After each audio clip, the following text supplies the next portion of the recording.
Hello and welcome to Buzz Builds. I'm Buzz and I build things. I also like tools, toys, and tech. Today we're going to look at a tool that no one who does reviews or unboxings should be without. The IDPRT SP410 Thermal Printer lets you print shipping labels at home.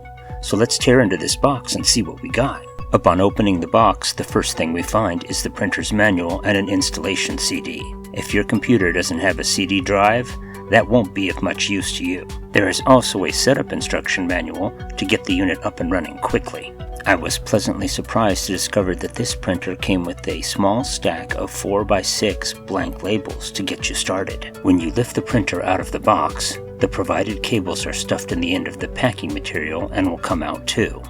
There should be one USB Type A to USB Type B cable and a power cable. The printer is mostly a black matte finish except for its glossy face.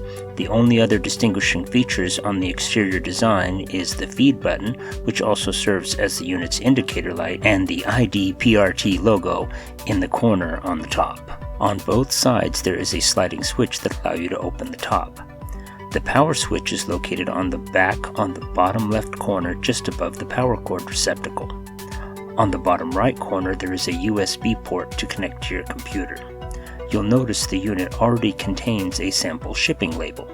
To remove this shipping label, just open the top.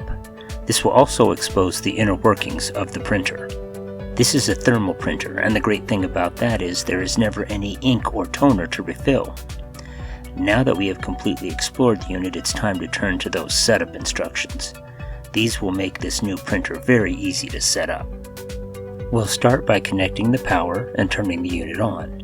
Next we'll connect the USB to the computer. This printer is compatible with both Apple and Windows computers. With the top open, you can adjust the light blue paper guides to fit your labels. Then feed your labels through the back toward the front, and once you reach the roller, close the lid. Then you just press the button and the printer aligns the label perfectly and you're ready to print. Since our MacBook doesn't have a CD drive, we need to go to idprt.com and download a driver. With the driver downloaded and added to our MacBook, we're ready to go. Here is our sample label we want to print. Now before we click print, we need to make sure it is set to the right settings. If your settings aren't correct, your label will not print correctly. But when your settings are correct, the printer works flawlessly. Since the labels are perforated, they tear off with a clean edge, no problem. And just like that, you've printed your first packing label and you're ready to ship. Well, that's going to do it for this video on the IDPRT 410 Thermal Printer. I'm Buzz, and you keep building things, and we'll see you next time.